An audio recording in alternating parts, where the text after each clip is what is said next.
এ যেন ইতিহাসের পুনরাবৃত্তি। ৪৫ বছর পর ওয়াশিংটন হিলটন হোটেলে আবারও বন্দুক হামলা। এবার লক্ষ্যবস্তু ডোনাল্ড ট্রাম্প।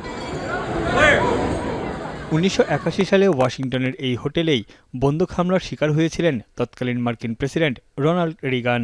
প্রেসিডেন্ট হিসেবে দায়িত্ব নেওয়ার মাত্র ৬৯ দিনের মাথায় একটি অনুষ্ঠান শেষে হিলটন হোটেল থেকে বের হয়ে গাড়িতে ওঠার সময় গুলিবিদ্ধ হন রিগান। ২৫ বছর বয়সী জন হিকলি নামের বন্দুকধারী ৬টি গুলি করে, যার মধ্যে একটি গুলি লাগে রিগানের ফুসফুসে। প্রায় ২ সপ্তাহের চিকিৎসা শেষে সে সময় হাসপাতাল থেকে হোয়াইট হাউসে ফেরেন তিনি।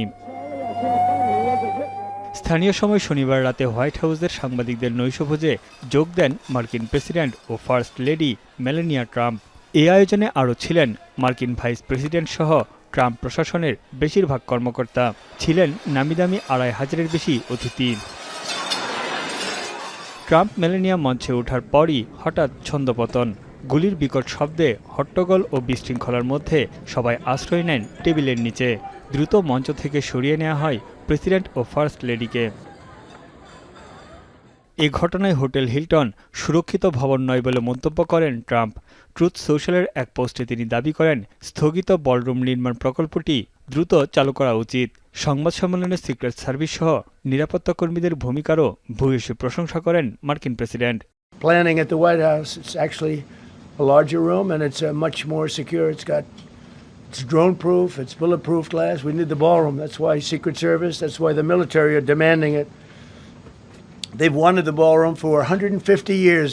এদিকে মার্কিন প্রেসিডেন্টের নিরাপত্তার দায়িত্বে থাকা সিক্রেট সার্ভিসের সাবেক কর্মকর্তারা বলছেন, প্রেসিডেন্ট ট্রাম্পকে রক্ষায় যা দরকার ঠিক সেটি করেছেন নিরাপত্তা কর্মীরা। হামলাকারীকে তারা সফল হতে দেয়নি।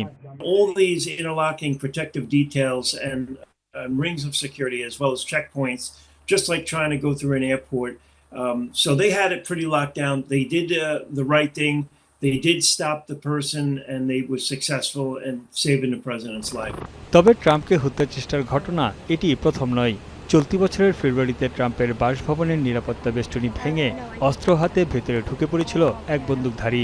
২০২৪ সালের সেপ্টেম্বরে ফ্লোরিডার পাম বিচে গলফ খেলার সময় ট্রাম্পকে হত্যার উদ্দেশ্যে একটি ঝোপের আড়ালে স্বয়ংক্রিয় বন্দুক হাতে লুকিয়েছিল রায়ান রুথ নামে এক হামলাকারী। একই বছরের জুলাইয়ে পেনসিলভেনিয়ার নির্বাচনী সমাবেশে বন্দুক হামলার ঘটনা ছিল আরও ভয়াবহ।